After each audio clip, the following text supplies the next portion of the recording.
আমি সৌমেন ভট্টাচার্য। আজকে একটা ইম্পর্টেন্ট টপিক এখানে আলোচনা করব।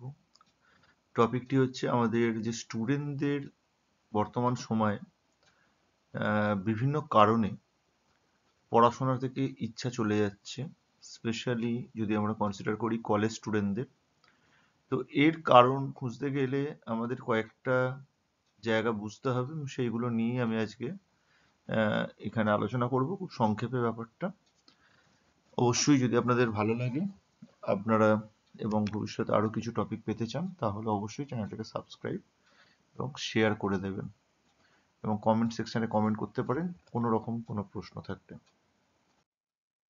তো প্রথম যে বিষয়টা উঠে আসছে বর্তমান সময়ে কলেজ এবং স্কুল লেভেলের স্টুডেন্টদের কমে যাওয়া, এবং সেটা শুধুমাত্র গভর্নমেন্টে নয়, প্রাইভেটের ক্ষেত্রেও স্টুডেন্ট সংখ্যা কমের সাথে সাথে প্রাইভেট সেক্টরে যেটা হচ্ছে আর একটা জিনিস, স্টুডেন্টদের মধ্যে বিহেভিয়ারাল চেঞ্জেস দেখা যাচ্ছে এবং তাদের মধ্যে ইন্টারেস্ট পড়াশোনার প্রতি কিন্তু অনেক কমে যাচ্ছে। যেটা গভর্নমেন্ট গুলোতে ছিল বহুদিন ধরেই হচ্ছিল, সেটা কিন্তু বর্তমান সময়ে প্রাইভেট বিভিন্ন কলেজ এবং ইউনিভার্সিটি স্তরেও দেখা যাচ্ছে। এবং রিসেন্ট কিছু ইনসিডেন্ট তার প্রমাণ আমরা দেখতে পেয়েছি, যে কিছু ইনসিডেন্ট ঘটেছে যেগুলো একদমই মানে ভাবা যায় না সেরকম টাইপের ইনসিডেন্টও ঘটছে। স্টুডেন্টদের এবং টিচারদের মধ্যে ইন্টারাকশনের মধ্যে সেই গ্যাপটা তৈরি হচ্ছে। তো প্রথম যে পয়েন্টটা আমরা আলোচনা করবো সেটা হচ্ছে সোশিও ইকোনমিক চ্যালেঞ্জেস। অনেক স্টুডেন্ট আছে আমাদের প্রথমে বুঝতে হবে, যারা সরকারি স্তরে পড়তে আসে বা প্রাইভেট বিভিন্ন বেসরকারি কলেজে ইউনিভার্সিটিতে পড়তে যায়, তারা কিন্তু ফার্স্ট জেনারেশন লার্নার। তারা এর আগে তাদের ফ্যামিলি থেকে কেউ পড়াশোনা করেনি, তাই জন্য তারা ফ্যামিলি থেকে প্রপার গাইড পায় না। আমরা ইকুয়ালিটির কথা বলি আমাদের সংবিধানে, কিন্তু এখানে আমাদের একটা জিনিস বুঝতে হবে, ইকুয়াল অপরচুনিটিস কিন্তু প্রত্যেকের ক্ষেত্রে সবাই সমানভাবে পায় না এবং তাদের কাছে থাকে না। কারণ একজন স্টুডেন্ট যার ফ্যামিলিতে পড়াশোনা করেছে তার বাবা মা, এবং কেউ হয়তো তার বাবা মা কারোর টিচার, কারোর বাবা মা অধ্যাপক, কারোর বাবা মা কোনো বড় অফিসার বা কোনো প্রাইভেট সেক্টরে বড় পদে রয়েছেন, তাদের ক্ষেত্রে কিন্তু এডুকেশনের যে অ্যাক্সেস সেটা কিন্তু অনেক ভালো হয় ইন কম্পেয়ার টু, আমরা বলতে পারি, যারা ফার্স্ট জেনারেশন লার্নার, যাদের ব্যাকগ্রাউন্ডে এডুকেশন সেইভাবে পৌঁছায়নি, সেই সব সম্প্রদায়ের থেকে বা সেই সব মানুষের থেকে বা সেই সব আমরা বলতে পারি ফ্যামিলি থেকে। তো এইটা একটা বড় সমস্যা রয়েছে, যেটা সোশিওলজিক্যাল অ্যাসপেক্টে আমাদের বুঝতে হবে, এবং সেগুলোকে সহানুভূতির সাথে আমার মনে হয় টিচারদের এগিয়ে এসে এই সমস্ত স্টুডেন্টদেরকে তাদের কিছু আচার আচরণ, কিছু সমস্যামূলক ঘটনা ঘটাতেই পারে তারা, সেগুলোকে ইগনোর করে তাদেরকে সঠিক পথে নিয়ে যাওয়া, এটাও একজন শিক্ষকের আমার মনে হয় একটা দায়িত্বের মধ্যে পড়ে। নাম্বার টু হচ্ছে ইকোনমিক চ্যালেঞ্জ। কি কি আছে? সব থেকে বড় সমস্যা পয়সার সমস্যা। অনেকে এডুকেশন নিতে আসে এবং মিনিমাম কস্টে এডুকেশন নিতে চায়, কত মিনিমাম খরচা করে এডুকেশন পাওয়া যেতে পারে, এবং সেই এডুকেশন নিয়ে তারা চেষ্টা করে যে কিছু একটা চাকরি বা কিছু পাওয়ার, এবং তারা ডেফিনেটলি অনেক সময় দেখা যায় খুব ভালো কিছু একটা করে উঠতে পারছে না। একদম পারে না তা নয়, কিছু স্টুডেন্ট পারে কিন্তু ম্যাক্সিমামই করে উঠতে পারে না। তো ইকোনমিক চ্যালেঞ্জ রয়েছে, এবং সেই চ্যালেঞ্জকে আজকে দূর করার জন্য অলরেডি আমাদের রাজ্য সরকারের স্কলারশিপ, স্বামী বিবেকানন্দ স্কলারশিপ, তাছাড়া কন্যাশ্রী মেয়েদের ক্ষেত্রে, এগুলো রয়েছে, যেগুলো কিন্তু আলটিমেট একটা সাপোর্ট সিস্টেম হিসেবে কাজ করে, specially in the sector of the, বলতে পারি, একাডেমিক বা এডুকেশন।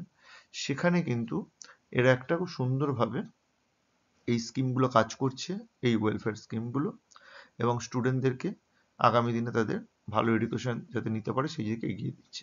এছাড়া স্টুডেন্ট ক্রেডিট কার্ডও একটা খুব ভালো প্রচেষ্টা বলে আমার তো মনে হয়। নেক্সট হচ্ছে lack of skill based learning. Skill based learning এর ল্যাকিং রয়েছে।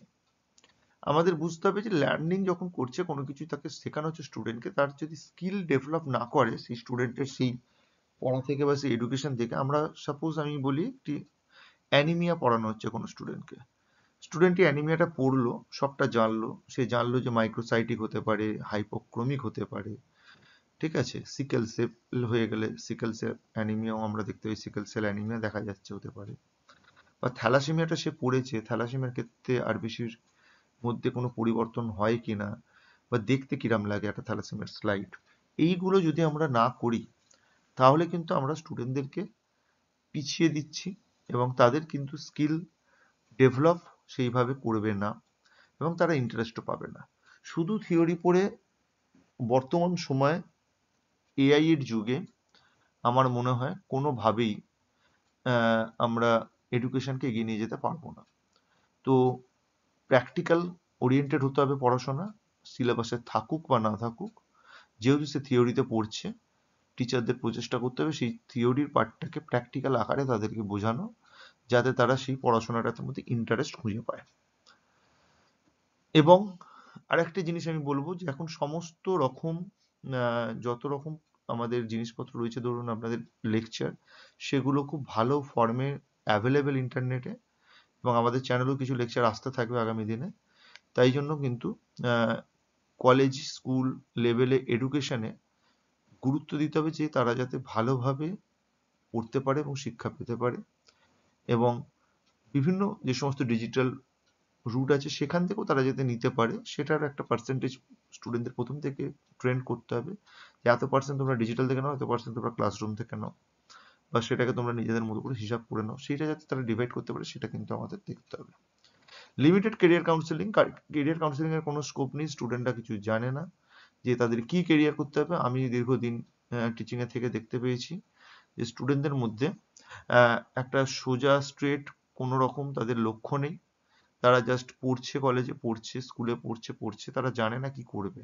এবং এই টাইপের স্টুডেন্টদের সংখ্যা কিন্তু ম্যাক্সিমাম এখন এই মুহূর্তে দাঁড়িয়ে আমরা যদি পশ্চিমবঙ্গ বা ভারতবর্ষে দেখি, ম্যাক্সিমাম স্টুডেন্টই জানে না তারা কি করতে চায় এবং এখন কি করছে। এই জায়গাটাকে কেরিয়ার কাউন্সিলর দিয়ে আমরা মনে হয় একটা জায়গার সাপোর্ট এদেরকে দেওয়া যেতে পারে। নেক্সট হচ্ছে গভর্নমেন্ট জবের প্রতি একখানা প্রচন্ড পরিমাণে ইচ্ছা স্টুডেন্টদের মধ্যে থাকে, এবং সেটা বেড়ে গেছে কোভিডের সিচুয়েশনের পর। কারণ কোভিডের সময় প্রাইভেট জবেতে অনেক জায়গায় স্যালারি কাট হয়েছে, স্যালারি বন্ধ হয়ে গেছে, ডিলে হয়েছে, কিন্তু একমাত্র গভর্নমেন্ট সেক্টরে যারা সার্ভিস করতো তারা কিন্তু ঠিক টাইমে স্যালারি পেয়েছে।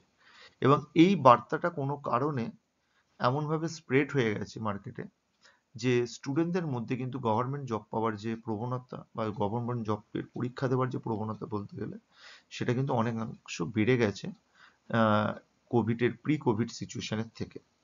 তো এই জায়গাটা ভাবতে হবে, এবং সরকারের যদি ভ্যাকেন্সি বেরোয় সেখানে অবশ্যই তারা চেষ্টা করলে চাকরি হয়তো পাবে, কিন্তু সেই পার্সেন্টেজটাও কম, 10% সিলেকশন হচ্ছে, বাকি 90%-এর কি হবে। তাদের জন্য আমাদের চিন্তা করতে হবে এবং তাদেরকে অল্টারনেট কোনো রুট বলতে হবে যেখান থেকে তারা একটা বেটার কেরিয়ার অপরচুনিটি পেতে পারে। নেক্সট হচ্ছে সোশ্যাল মিডিয়া, মোবাইল গেমিং এর অ্যাট্রাকশন। এখানে টিচারদের ভূমিকা খুবই কম। এখানে বাড়ির যারা গার্জেন আছেন তারা সেরকমভাবে শিক্ষা জগতে প্রবেশ করতে না পারলেও, বা যারা পেরেছেন, উভয় পক্ষের ক্ষেত্রেই সোশ্যাল মিডিয়া এবং মোবাইলের যে গেমিং এর যে নেশা, এখান থেকে তাদের ছেলে মেয়েদের বাইরে নিয়ে আসতে হবে। দরকার হলে কোনো সাইকোলজিক্যাল যে সমস্ত কাউন্সিলর হয়, যারা সাইকোলজি কাউন্সিলিং করে, সেরকম কোনো সাইকোলজিস্টের সঙ্গে কথা বলে ব্যবস্থা করা উচিত। নেক্সট হচ্ছে আমাদের ইন্ডাস্ট্রির ল্যাক রয়েছে এবং জব অপরচুনিটি এখানেও থেকেও কিন্তু কমছে। আমরা দেখতে পাই যে ইন্ডাস্ট্রি লেভেলে একটা বড়সড় গ্যাপ আমাদের রয়েছে, যেখানে দেখা যাচ্ছে যে ইন্ডাস্ট্রি সেইভাবে হয়তো তৈরি হচ্ছে না। স্মল ইন্ডাস্ট্রি হচ্ছে, কিন্তু বৃহৎ কোনো ইন্ডাস্ট্রি আমাদের এখনো পর্যন্ত তৈরি হতে দেখিনি। তো সেই জায়গাতে এবং জব অপরচুনিটিস কমে যাচ্ছে, এবং জব পাওয়ার ক্ষেত্রে রিসেন্ট যে কেস হচ্ছে ওবিসি কেস, এই ওবিসি মামলা যেহেতু সুপ্রিম কোর্টে বিচারাধীন বিষয়, তাই জন্য রিক্রুটমেন্ট কিন্তু এখন আটকে রয়েছে, বহুদিন ধরে হয়ে গেল যে কোনো রকম কোনো রিক্রুটমেন্টের জন্য কোনো ফুল বা পূর্ণাঙ্গ কোনো নোটিফিকেশন জারি হচ্ছে না। কিন্তু প্রিপারেশন চালিয়ে গেলে অবশ্যই সাকসেস পাওয়া যেতেই পারে। এবং নেক্সট এবং লাস্ট পয়েন্ট আমার যেটা, student politics and disruptions. Student politics খুব ভালো জিনিস যদি কেউ পলিটিক্যাল সায়েন্স পড়ে বা কেউ যদি পলিটিটাকে ভালোভাবে বোঝে এবং যদি সেখানে সে কেরিয়ার পার্সিউ করতে চায়।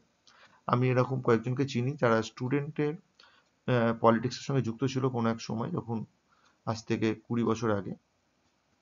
তারা কিন্তু আজকে অনেকেই খুব ভালো পুলিশ অফিসার, কেউ খুব ভালো ব্যাংকার, এবং তাদের মধ্যে যে লিডারশিপ কোয়ালিটি যেটা জেনারেট করে বা আমরা বলতে পারি ডেভেলপ করে, স্টুডেন্ট পলিটিক্সের মধ্যে ইনভলভ থাকার কারণে, এবং অবশ্যই একটা জিনিস মাথায় রাখতে হবে, স্টুডেন্টের যারা পলিটিক্সে যুক্ত থাকে, স্টুডেন্টদের ছাত্র ইউনিয়ন বা ছাত্রী ইউনিয়নদের, এদের কিন্তু একটা মাস পপুলেশনকে বা মাস স্টুডেন্টদেরকে ম্যানেজ করার একটা ক্যাপাসিটি এদের মধ্যে থাকে।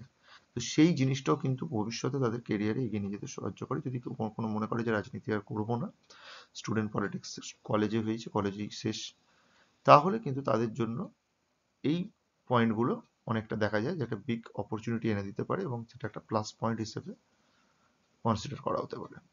যাই হোক, ভিডিও আর দীর্ঘায়িত করলাম না। আপনাদের ধন্যবাদ শোনার জন্য, এবং অবশ্যই ভালো যদি লাগে টপিকটা, লাইক এবং শেয়ার করুন। আগামী দিনে চ্যাপ্টার ভিত্তিক, বিষয় ভিত্তিক অনেক ভিডিও আসতে চলেছে চ্যানেলে।